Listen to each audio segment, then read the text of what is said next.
আসসালামু আলাইকুম এভরিওয়ান, কি অবস্থা সবার, কেমন আছেন? অনেক দিন পরে ভিডিওতে আসছি। ভিডিওটা একটা লাইক আর শেয়ার দিয়ে দিবেন, কারণ এই ভিডিওতে খুবই ইনফরমেটিভ একটা ভিডিও হবে।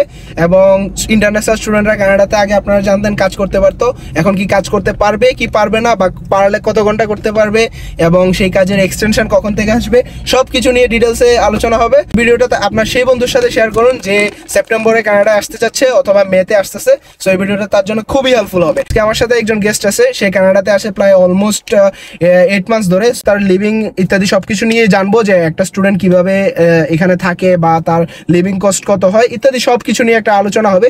এই যে 20 ঘন্টা করার কারণে তার কি ধরনের এফেক্ট হইতে পারে, আগে তো সে ফুল টাইম জব করতো। সো সবকিছু নিয়ে আজকে কথা হবে। So stay tune. আমার সাথে আছে তনয়। সো তনয়, ইন্ট্রোডিউস ইউরসেলফ। গাইস, আমার নাম তনয় আহমেদ। আমি সেনেগাতে ইসিটি কোর্সে আছি, 3 বছরের প্রোগ্রাম। সিটিটা কি? Computer engineering technology. Okay, computer engineering technology. তুমি এটা 2 বছরের কোর্স, রাইট? না, 3 বছরের কোর্স। 3 বছরের কোর্স, ওকে। তো তুমি 2 বছরের কোর্স বাদ দিয়ে 3 বছরের কোর্স কেন নিলে? নর্মালি অনেক স্টুডেন্টরা কিন্তু 2 বছরের কোর্সে আসতে চায় বাংলাদেশে ডিপ্লোমার পরে বা বাংলাদেশে এইচএসসির পরে। সবাই চায় যে এখানে 2 বছরের কোর্স করতে। তো তুমি 3 বছরেরটাতে কেন গেলে? এটার দিকে কি কোনো বেনিফিট আছে পিআর এর ক্ষেত্রে? বেনিফিট, ব্যাচেলরের পয়েন্ট কাউন্ট হয় টরন্টোতে, আমি যেটা জানি আর কি। ওকে, সো দ্যাট মিনস ও বলতে যাচ্ছে যে যদি 2 বছরের কোর্স করেন তাহলে সিআর স্কোর কত হয়? 60 আশেপাশে নাকি 2 বছরের কোর্স কমপ্লিট করলে? হ্যাঁ, আর যদি 3 বছরের করা হয় তাহলে অলমোস্ট 80-র মতো মনে হয় সিআর স্কোর। আর সিআর স্কোরটা পিআর এর ক্ষেত্রে খুবই দরকার হয়। ও আরেকটা জিনিস, যেটা ভিডিওর মেইন টপিক, যে রিসেন্টলি তো ইন্টারন্যাশনাল স্টুডেন্টদেরকে 20 ঘন্টা কাজ করার পারমিট করে দিছে। আগে তো আমরা ফুল টাইম কাজ করতাম। সো এটা কখন থেকে অ্যাপ্লিকেবল হচ্ছে?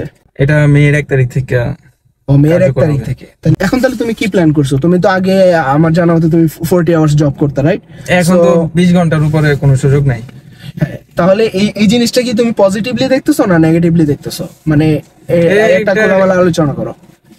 স্টুডেন্টদের জন্য তো এটা কঠিন হয়ে যাবে বিষয়টা। কেন কঠিন হবে? কারণ মিনিমাম ওয়েজ $16.55 পার আওয়ার। এখান থেকে 13% ট্যাক্স কেটে নিলে থাকে 14.3 সামথিং। ওকে, তো 20 আওয়ার্স জব করলে মাসে আসে কত? মাসে 1200 ম্যাক্সিমাম। $1200। 1200 একজন স্টুডেন্টের লিভিং কস্ট আরো বেশি। একজন স্টুডেন্টের এখানে লিভিং কস্ট বেশি টরন্টোতে, স্পেশালি এখন যে রেন্ট অনেক বেড়ে গেছে। বাসাবাড়ি যেমন প্রাইভেট রুম আগে $600 পাওয়া যেত, এখন 700-800 নিচে তো কথাই নেই। আর রুম পাওয়াটা খুব টাফ হয়ে গেছে। সো এইসব কারণে না, থাকা খাওয়ার খরচ এগুলো তো অনেক বেশি। ফোন বিল, আবার যদি গাড়ি থাকে আপনার তাহলে এক্সট্রা আরো $1500 অ্যাড করে নিতে পারবেন ইজিলি। অ্যাড করা অনেক সহজ, এখানে ইনকাম করার থেকে টাকা অ্যাড করা অনেক সহজ লিভিং কস্টে। সো তাহলে তুমি এখন 20 ঘন্টা কাজ করতে পারতেছো, রাইট? জি জি। আর এখন উবার, ডোরড্যাশ এগুলাতেও সিন অ্যাড করছে, তাই এটা করা রিস্কি। আগে আমরা যেটা দেখতাম যে অনেক স্টুডেন্টরা উবার অথবা সিন এগুলো সেলফ এমপ্লয়েড হিসেবে বেশি আওয়ার্স কাজ করতো, বাট কোনো ধরনের প্রবলেম হয় না। বাট এখন রিসেন্টলি এগুলাতে উবারের আওয়ার্সটাও কাউন্ট হচ্ছে। এখানে আমরা উবার অ্যাপে ঢুকলে দেখতে পারি যে এই অনলাইন আওয়ার্স। সো এই জিনিসগুলো আছে। আমি এই জিনিসটাকে পজিটিভলি দেখতেছি, কারণ আগে যেটা হয়তো যে একটা স্টুডেন্ট 20 আওয়ার্স জব করতে পারতো। সো তুমি ওই হিসাবে প্ল্যানিং করে আসতেছো, দেন তুমি 20 আওয়ার্স জব করলে ধরো তোমার $1200 ইনকাম হচ্ছে, তুমি অ্যাটলিস্ট তোমার লিভিং কস্টটা তুমি কোনো রকম হয়, যেটা আমি বলি। বাট টিউশন ফির ক্ষেত্রে সেটা কিন্তু ইম্পসিবল। আমার একটা ভিডিও আছে টিউশন ফির, সো সেই ভিডিওটা দেখতে পারেন। এখানে আমি ফুল ডিটেইলে ক্যালকুলেশন করছি যে একটা স্টুডেন্ট ঘন্টায় কত আওয়ার কাজ করলে কত টাকা ইনকাম করলে তার টিউশন ফি সেভ করতে পারে। আরেকটা জিনিস, তুমি তো এখন সামার ব্রেকে আছো। আমি ব্রেকে আছি, আমি তো ফুল টাইম। তুমি তো ফুল টাইম কাজ করতে। যারা সামার ব্রেকে আছে তারা ফুল টাইম কাজ করতে পারবে। আর আরেকটা নতুন আপডেট আসছে স্টুডেন্টদের জন্য, গুড নিউজ। তারা হচ্ছে কাজের আওয়ার্স বেড়ে গেছে। সো এটা কবে থেকে? ওটা সেপ্টেম্বরের 1 তারিখ থেকে। কত? 24 ঘন্টা। দ্যাট মিনস 4 ঘন্টা বাড়ছে। 4 ঘন্টা বাড়লে এটা তেমন একটা হিউজ ইম্প্যাক্ট ফেলবে না। সো এখন যে জিনিসটা হচ্ছে, তোমার আমার জানার মতে তো তোমার জব লস হয়েছে, রাইট? কারণ তুমি এক জায়গায় ফুল টাইম জব করতে, এখন তুমি আজকে তোমার ম্যানেজারের সাথে কথা বলছো যে স্যার আমাকে এখন 20 ঘন্টা করতে হবে, আমি কি করব? তোমার ম্যানেজার তো বলছে যে 20 ঘন্টা তোমাকে নিবে না, দিতে পারবে না উনি, রাইট?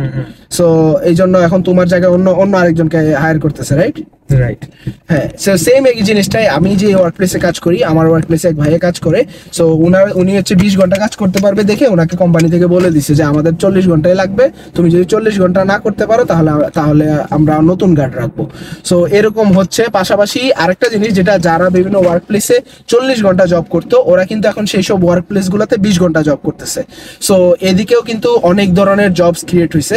সো যারা আমার এই ভিডিওটা দেখতেছো অলরেডি কানাডাতে আসো, তাদেরকে আমি বলবো যে এই এক সপ্তাহের মধ্যে আমার এই ভিডিওটা যখন পাবলিশ হবে, সো এক সপ্তাহের মধ্যে তোমরা সব জায়গায় অ্যাপ্লাই শুরু করে দাও, দেন যে কোনো জায়গা থেকে তোমাদের হায়ারিং চলে আসবে।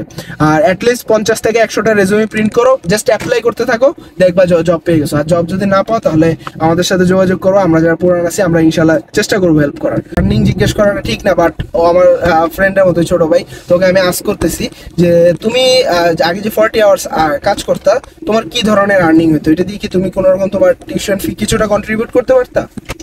টিউশন ফি কাজ করলে পসিবল ছিল তো? পসিবল ছিল। দ্যাট মিন্স লাইক মোটামুটি অলমোস্ট লাইক ও 80 to 90% ও টিউশন ফি কভার করে ফেলছে, রাইট? তেলে সত্যি বলো, নাইলে দরকার নাই, কারণ আমার ভিডিওতে আমি ওই ধরনের কোনো ইনফরমেশন দেই না।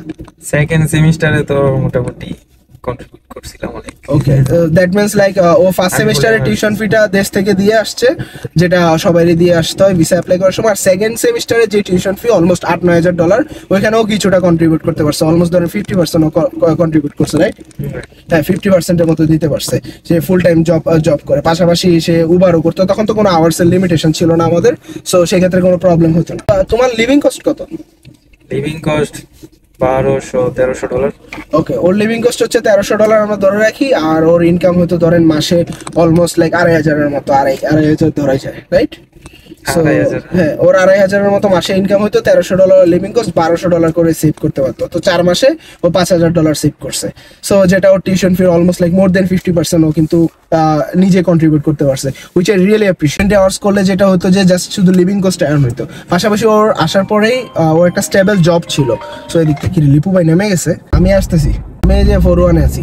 আপনি তাহলে মাত্র ল্যান্ড করছেন? এত আগে ল্যান্ড করছেন? আমাদের দেখাইতেছে ফ্লাইট 3-4টায় ল্যান্ড করবে। আমরা যাচ্ছি টরন্টো পিয়ারসন এয়ারপোর্টে, আমাদের এক বড় ভাই আসছে দেশ থেকে, সো ভাইকে পিক করতে যাবো। একটা গুড নিউজ হচ্ছে যে আমি আমার কমপ্লিশন লেটার পেয়ে গেছি, completion of graduation letter. Last ভিডিওতে বলছিলাম যে আমি এখন আনঅফিশিয়ালি গ্রাজুয়েটেড, বাট এখন ফ্রম টুডে রাইট নাও আলহামদুলিল্লাহ আমি অফিশিয়ালি গ্রাজুয়েটেড। এখন হচ্ছে আমি পিজিডাব্লিউপির জন্য অ্যাপ্লাই করবো, পোস্ট গ্রাজুয়েশন ওয়ার্ক পারমিট, তারপরে আমি ওয়ার্ক পারমিট পাবো, দেন তারপরে পার্মানেন্ট রেসিডেন্স, তারপরে সিটিজেনশিপ, এগুলো অনেক দেরি আছে। স্টুডেন্ট অবস্থায় যা জার্নি মোটামুটি অনেক কিছু আমার ইউটিউব চ্যানেলে দেওয়া আছে, সো আপনারা দেখতে পারেন যারা আমার নতুন ভিউয়ার্স। আর যারা পুরানোরা তো জানেনই, ওয়ার্ক পারমিট হলে তারপরে হচ্ছে কিভাবে পিআর বা কি ইত্যাদি সবকিছু নিয়ে ইনশাল্লাহ ইন ফিউচার আমি আমার স্টোরিজগুলো শেয়ার করব। সো আপনারা পাশে থাকবেন আশা করি। আর ভিডিওটা যদি ভালো লাগে অবশ্যই ভিডিওটাতে একটা লাইক দিবেন, চ্যানেলটা সাবস্ক্রাইব করে দিবেন, এন্ড দেখা হবে আবার নতুন কোনো ভিডিওতে। আর তনয়ের কাছ থেকে যদি আপনাদের নতুন কিছু জানার থাকে আপনারা অবশ্যই কমেন্ট করে দিবেন, আমি কমেন্টে রিপ্লাই করে দিব, অথবা ওকে আবার নতুন কোনো ভিডিওতে নিয়ে আসবো আপনাদের রিকোয়েস্টে। তো সবাই ভালো থাকবেন, সুস্থ থাকবেন, আমাদের জন্য দোয়া করবেন। বাই এভরিওয়ান, আল্লাহ হাফেজ।